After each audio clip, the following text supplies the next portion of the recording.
안녕하세요. 한발 앞선 국제뉴스 진실탐사대가 9월 21일 지구촌 소식을 전해드리겠습니다. 최근 우크라이나는 예상을 뒤엎는 반격에 성공, 잃어버린 땅을 되찾고 있습니다.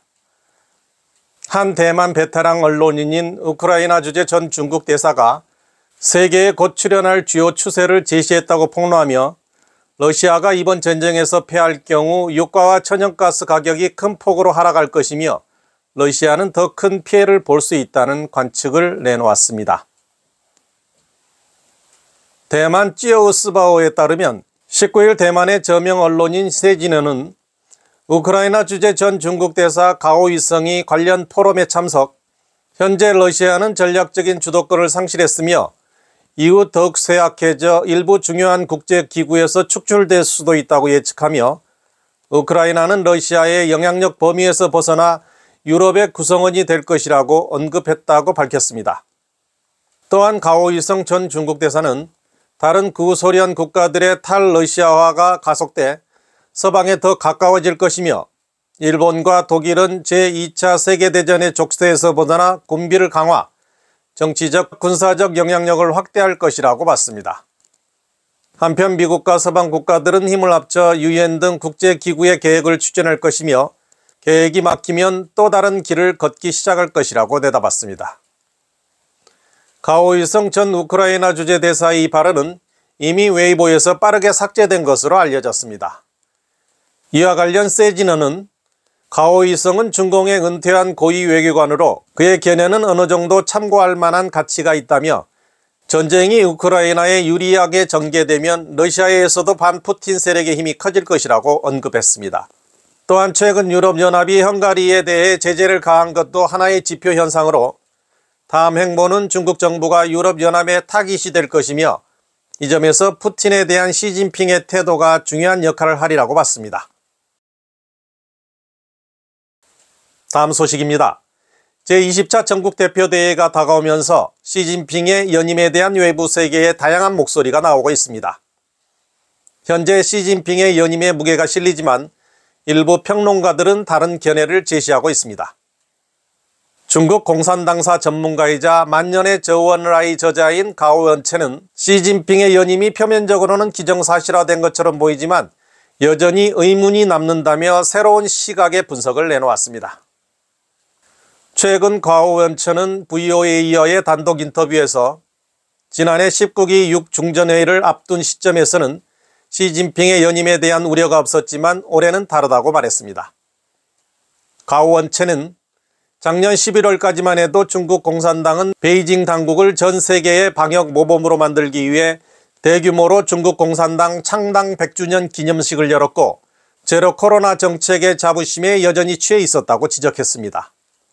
그러나 당시 6중전회에서 통과된 역사 결의는 시진핑 권력의 내실을 과시했으나 특히 올해 들어 상황은 완전히 달라졌습니다.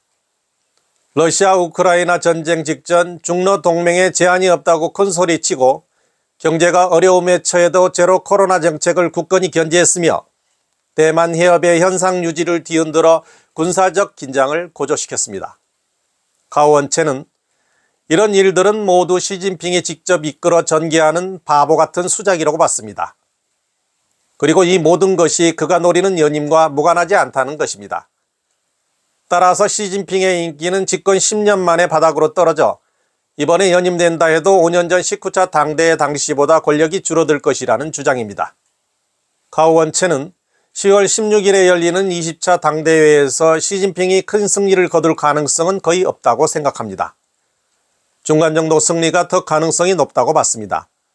권력 분립, 즉 견제와 균형을 위해 당정군 최고위직 하나를 내줄 수밖에 없을 것이고 최고위직 3개를 지킨다 해도 상무위원과 정치국에서 안정적 다수를 차지하지 못해 시진핑이 19대처럼 정치 노선에 대해 절대적 주도권을 갖지 못하는 상황이 전개되리라고 예측합니다.